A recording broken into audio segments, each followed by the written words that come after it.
الفيلم بيبدأ وإحنا في قلب عالم الجريمة مع زعيمة عصابة قوية اسمها فاين. فاين دي ست متهورة وما بتخافش، بتطلب من مساعدها يجهز كل رجالتها عشان ينفذوا عملية جديدة ضخمة. في نفس الوقت بيظهر زعيم عصابة تاني مشهور بخطورته اسمه فريزر. فريزر بيهدد واحد من رجالته تهديد مباشر إنه هيخلص عليه لو كرر الغلطة تاني. بنفهم إن فاين وفريزر دول أخطر مجرمين في إنجلترا كلها، وهم السبب الرئيسي في انتشار الجرائم في لندن مؤخراً. بعدها بنروح لعصابة تانية، ودي عصابتنا الأساسية اللي هنتابعها. بتتكلم واحدة اسمها إد مع واحد اسمه أدوارد. إد بتطلب من أدوارد يفضل في العربية ما يتحركش من مكانه مهما حصل لحد ما يخلصوا العملية بتاعتهم. إد بتدخل المكان اللي هيسرقوا منه مجوهرات غالية، وبتعمل نفسها إنها روسية، وبتمثل إنها مش عارفة تفتح البيزنس بتاع الباب. دي كانت خطتها عشان تضيع وقت على ما باقي العصابة يدخلوا من باب تاني ويحاصروا الست اللي جوه في نفس اللحظة. الست اللي في المكان بتصدق إد وبتروح عشان تساعدها، لكن فجأة إد بتضربها ضربة قاضية. في نفس الوقت باقي العصابة بيدخلوا من الباب الخلفي، بيضربوا مسؤول الأمن وبيسيطروا على الوضع. إد بتهدد الموظفة اللي شغالة في المكان عشان تفتح الخزنة. الموظفة بتضطر تفتحها من الخوف وبيدوهم المجوهرات. إد بتاخد المجوهرات بسرعة، لكن واحد من الموظفين بيحاول يضربها، لكن إد بتسيطر على الموقف وتقدر هي وأفراد العصابة يخرجوا من المكان ومعاهم الغنيمة الثمينة. بيروحوا يركبوا العربية بسرعة ويهربوا في إيقاع سريع. بعد العملية بشوية بتتكلم إد مع واحد من أفراد العصابة اسمه رومان. هي بتحبه وهو بيحبها. إد بتقوله بكل صراحة إنها عايزة تعمل عيلة وتخلف أطفال، لكن رومان بيفاجئها إنه مش بيفكر في الخلف أبداً، وشايف إنهم كويسين كده. بيحاول يقنعها تغير رأيها، وبيقول لها إن كفاية عليها مسؤولية أخوها إدوارد، وهي مش محتاجة مسؤولية أطفال زيادة. إد بتتضايق وبتأكد له إنها هتفضل مسؤولة عن أخوها، بس ده مش هيمنعها من إنها تكون عيلة. إد كانت متضايقة جدا، ورومان بيحاول يهديها، لكنها بتطلب منه يقرر دلوقتي، يا إما هيكملوا سوا ويعملوا عيلة، يا إما هيسيبوا بعض. رومان بيصر على موقفه وبيقول لها إن شغلنا خطير جدا ومش هينفع يبقى معانه أطفال في الوضع ده.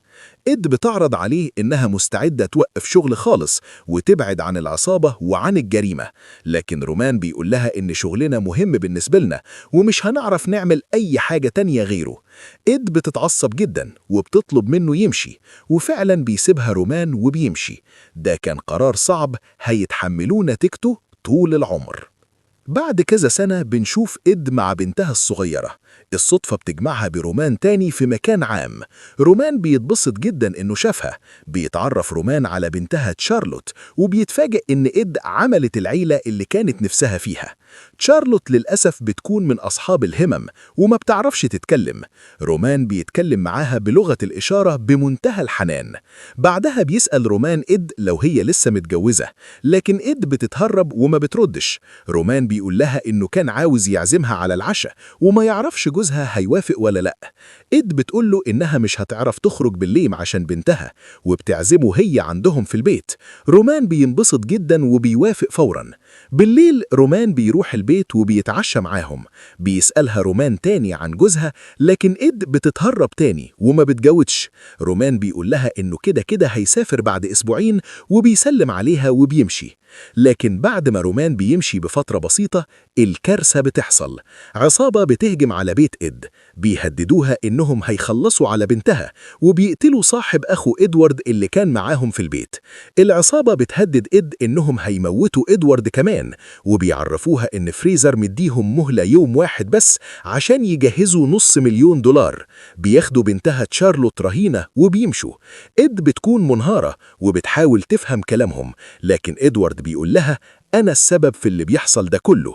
إد بتتصل برومان فورا، بتقوله إن عصابة خطفت بنتها وإنها محتاجاه، وبتطلب منه يجيب أسلحة كتير معاه. بعد شوية بيروح لها رومان ومعاه صاحبهم القديم كريتس.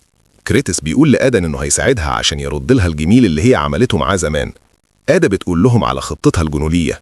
عصابة فريزر وعصابة فاين بينهم مشاكل كتير، لو قدرنا نسرق مجوهرات فاين هنقدر نوقع بينهم. وقتها فاين هتنشغل بالانتقام من فريزر، وإحنا هنبيع المجوهرات وندي الفلوس لفريزر، وبكده نقدر نرجع شارلوت بالسلامة. إدوارد بيعترض على الخطة، بيقول لها إن هو اللي ورطهم والمفروض هو اللي يتصرف، لكن آدا بتحاول تقنعه، بتقول له إنه مفيش حل تاني عشان الدنيا تعدي على خير وشارلوت ترجع. وفعلا بيهجموا على محل مجوهرات فاين، بيضربوا كل اللي موجودين وبيسرقوا المجوهرات. بعدها بتظهر فاين وهي قاعدة مع حفيدها، بتحاول تطمنه عشان ينام. بعد ما بتسيبه بتروح لمكان سري عاملاه في بيتها. رجالتها بيكونوا موجودين وبيكونوا حابسين الأشخاص اللي كانوا شغالين عندها في محل المجوهرات. فاين بتقول لهم إنها واثقة إن فيهم حد خاين، لكنهم بيصروا إنهم ما يعرفوش حاجة. فاين بتخلص على 2 منهم بمنتهى القسوة. التالت بيضطر يعترف، وبيقول لها إنه يعرف واحد من العصابة اللي سرقت المحل اسمه رومان، وإنه كان زميله في الجيش. بيطلب منها تسيبه عشان يرجع لها المجوهرات، لكن فاين بتقرر تموته وبتخلص عليه فورا. في الوقت ده آدا واللي معاها بيروحوا عند صاحب كريتس. آدا بتطلب من إدوارد يفضل في المكان ده عشان يكون في أمان، وبتقول له إنها هتكمل العملية هي ورومان لوحدهم. صاحب كريتس بيرفض إنهم يفضلوا عنده، فآدا بتديله فلوس وبيوافق إن إدوارد وكريتس يفضلوا قاعدين. رومان بيتكلم مع آدا وبيقول لها لازم فاين تعرف دلوقتي إن عصابة فريزر هي اللي ورا سرقة المجوهرات لحد ما يبيعوها، وبيقول لها إن سيا هي اللي هتبلغ فاين بالمعلومة دي لأنها هتعرف توصل لها. بنعرف إن آدا كانت شغالة مع سيا قبل كده وسابتها. آدا بتوافق وبتروح تودع أخوها، وبتطلب منه ما يتصرفش من دماغه لحد ما اليوم يعدي. آدا بتروح لسيا لكن بيتهجم عليها شوية مجرمين في الطريق، لكنها بتقدر تضربهم وتسيطر على الموقف. بتوصل عند سيا وراجل من رجالتها بيحاول يمنعها، لكن آدا بتضربه هو كمان. بتتكلم آدا مع مساعدة سيا، بتطلب منها تدخلها وبتديها فلوس. المساعدة بتوافق، لكن بتقول لها إنها هتبلغ سيا.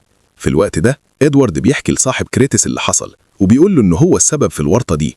بيعرفه إنه كان شغال سواق عند فريزر، وصاحبه أقنعه إنهم يسرقوا حاجات بسيطة من بضاعة فريزر. فريزر عمل كده فعلا، وكان فاكر إن فريزر مش هياخد باله، لكن فريزر اكتشف اللي حصل وخلص على صاحبه واتخطفت بنت أخته بسببه.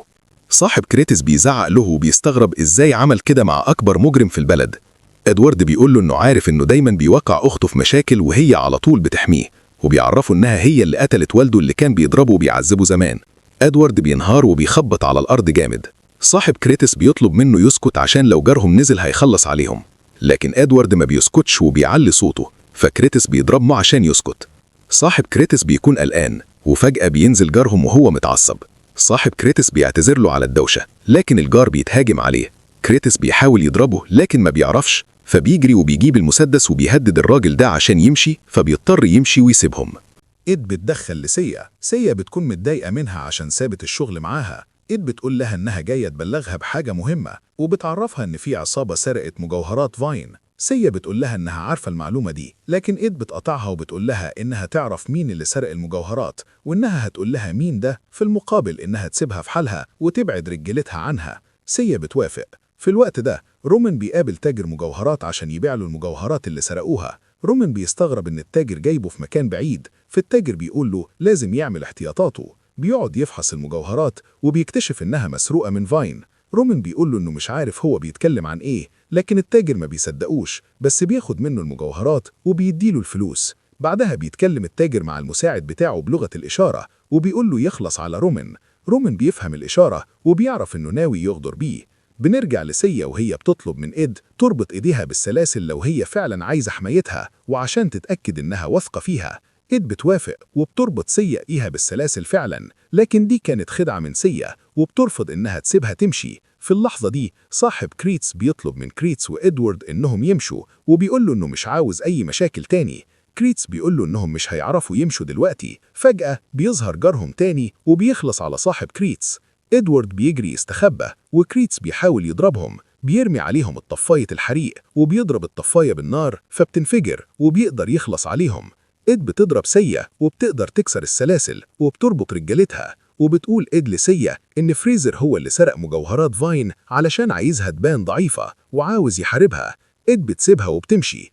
رومان بيعرف التاجر إنه بيفهم لغة الإشارة وبيخرج مسدسه وبيهدد التاجر إنه هيموته. التاجر بيضحك وبيقول له إنه أكيد فهم كلامه غلط، لكن في الوقت ده بيوصلوا رجالة فاين لرومان. فاين بتطلب منهم يخلصوا عليهم كلهم. رومان بيرفض ينفذ طلباتهم وبيحاول يموتهم، وفعلا بيقدر يخلص عليهم. إد بترجع البيت وبتلاقي صاحبهم وكريتس ماتوا. بتقعد تدور على إدوارد وهي مفعوسة، لكن بتهدى لما بتلاقيه كويس. بتقول له إنهم هينقذوا بنتها شارلوت. إدوارد بيقول لها إنه عبء عليها طول عمره وإنها بتحميه وهو بيأذيها. إد بتطلب منه يسكت وبتقول له إنها أخته الكبيرة وده دورها. في نفس اللحظة جار صاحبهم بيكون لسه ما ماتش وبيحاول يضرب إد بالنار. إدوارد بيشوف ده وبيضحي بنفسه، بيقف بسرعة قدامها وبياخد الرصاصة مكانها وبيموت. إد بتتجنن وبتاخد المسدس وبتخلص على الراجل. رومان بيوصل وبيحاول يهدي إد وبيفكرها إن المدرب بتاعهم كان مسميها القطة المتوحشة لأنها ما بتستسلمش، وبيقول لها إن بنتها لسه موجودة ولازم ننقذها. إد بتهدى وبتقول له إنها هتكمل للآخر. بيقرروا يروحوا لفريزر، وهم في الطريق رومان بيعترف لإد إنه لسه بيحبها وبيوعدها إنهم هيرجعوا بنتها سوا. إد بتعترف له إن شارلوت بنته وإنها ما اتجوزتش. رومان بيفرح وبيقول لها إنه كان حاسس إنها بنته من الأول. في الوقت ده فاين بتروح تقابل سيا، وسيا بتعرفها إن فريزر هو اللي ورا سرقة المجوهرات. إد بتروح تقابل فريزر وبتسأله عن بنتها. فريزر بيتجاهل كلامها، فإد بتتعصب وبتكرر طلبها وبتقول لها إنها معاها الفلوس اللي طلبها وإن أخوها مات. فريزر بيطلب من الراجل بتاعه يجيب الصندوق اللي معاه وبيقول لها إن ده هدية ليها. إد بتتخض وبتفتكر إنه موت بنتها، لكن لما بتفتح الصندوق بتلاقي رأس سيا. صدمة. في اللحظة دي بتظهر فاين وبتقول لها إن الهدية دي مني وإن هي خلصت على سيا. بيظهر رومان ومعاه الفلوس ومعاه شنطة تانية. إد بتطلب من فريزر يفتح الشنطة التانية فبيقلق وما بيرضاش. رومان بيفتحها وبيوريه المتفجرات اللي فيها. إد بتهددهم إنها هتدوس على الزرار وهتفجرهم كلهم لو ما جابولهاش بنتها. فريزر بيضطر يسلمها بنتها. فاين بتقول لفريزر إن هي اللي هتاخد الفلوس دي مقابل مجوهراتها. إد وبنتها ورومان بيطلعوا من المكان. إد بتكون فرحانة إن بنتها رجعت، لكن بتظهر عصابة جديدة وبتهددهم. إد بتقول لهم إنها هتدوس على الزرار والمتفجرات هتنفجر وساعتها هيموتوا كلهم. في اللحظة دي بتظهر عصابة فاين والعصابتين بيبدأوا يضربوا في بعض. إد وبنتها ورومان بيستخبوا وبتقرر إد تفجر المكان. القنابل بتنفجر وبيغمى عليهم كلهم. رومان بيفوق وبيلاقي بنته كويسة، لكن إد بتكون فاقدة الوعي. لكن لحسن الحظ بعد شوية بتفوق إد وبيهربوا كلهم من المكان وبيخلص الفيلم.